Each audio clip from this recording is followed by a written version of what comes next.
రే మామ, అర్జెంటుగా ఇంటికి రారా, నీతో ఒక విషయం మాట్లాడాలి.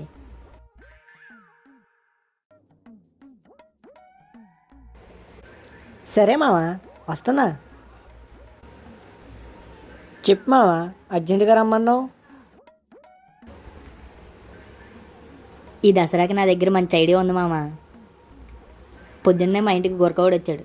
ఆడిని ముందు సంవత్సరం దసరా పండుగ చూశాను, మళ్ళీ ఇప్పుడే చూశాను. అవునా మావా, అయితే ఇప్పుడు ఏం చేద్దాం?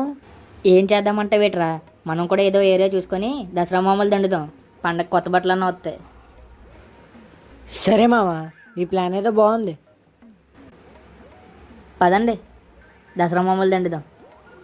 రే మావా, ఏం చేద్దాం రా ఇప్పుడు? రే, నువ్వు అటెళ్ళు, నేను ఇటు వెళ్తాను. సరేరా, మరి వాళ్ళకి డౌట్ వస్తే ఏం చేయాలి?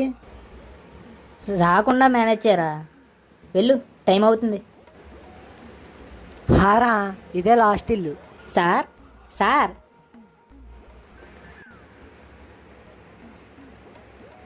ఎవరు కావాలమ్మా? మీరే సార్, నేను మీ ఏరియా గోర్ఖానే, దసరా మామూలు కోసం వచ్చాను. నువ్వు కోరుకానా? దాని మీద బట్టలు అట్టుకెళ్ళి ఊళ్ళో ఉన్నావు. పండగ కదా సార్, అందుకే ఇలా రెడీ అయ్యాను. ఓహో, సరే అయితే ఎంత?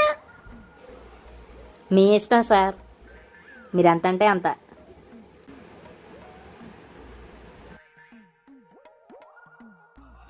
సరే అయితే ఈ 10 రూపాయలు తీసుకొని పండుగ చేసుకో.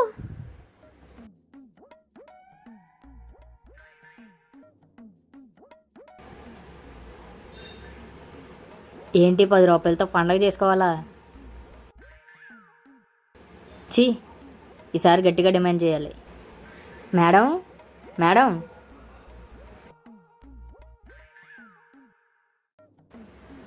ఎవరు బాబు నువ్వు?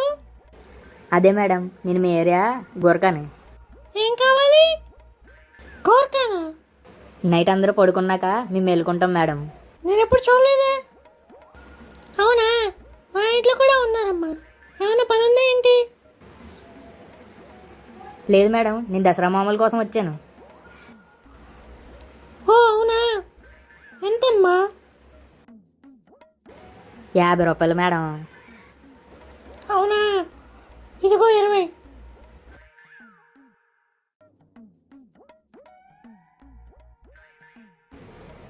మేడం, నేను అన్నది 50. 20 కావాలంటే తీసుకో, లేదంటే ఇచ్చి చెల్లిపో అమ్మా. సర్లేండి మేడం, 20 చాలులేండి. యారా మామ, ఆ ఇల్లు దండేసావా? నాది ఇదేరా లాస్ట్ ఇల్లు. సర్లే, నువ్వు వెళ్ళు, వచ్చింది ఇద్దరం షేర్ చేసుకుందాం. Uncle, uncle. ఎవరు బాబు, ఏం కావాలి?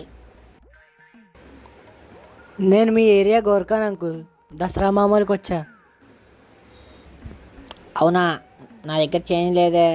ఆగు, మా వాళ్ళని అడుగుతాను. అరే సుబ్రహ్మణ్యం, ఇలా రా ఒకసారి. ఏంట్రా, ఏమైంది? ఏం లేదురా, నీ దగ్గర చేంజ్ ఎంత ఉంది? గోర్ఖా వాళ్ళకి ఇవ్వడానికి రా. గోర్ఖా వాడరా. ఇక్కడ అంటే అంకుల్ అది ఈడు గోర్ఖా ఏంట్రా, మా మధ్యగడి ఫ్రెండ్. ఎరా, ఏం చేస్తున్నారు ఇక్కడ? మధుగడు మామూలు కోసం గోర్ఖా వేషం వేద్దాం అన్నాడు అంకుల్, అందుకే ఇలా వచ్చాం. చెప్పరా, ఏడ్రాడు? బయటే ఉన్నాడు అంకుల్. నాన్న మధు, ఇలా రా ఒకసారి. వాడి అమ్మ, ఇంట్లో మా నాన్న ఉన్నాడేటి? అయ్యి బాబోయ్, ఈయన నన్ను ఇరికించేశాడు.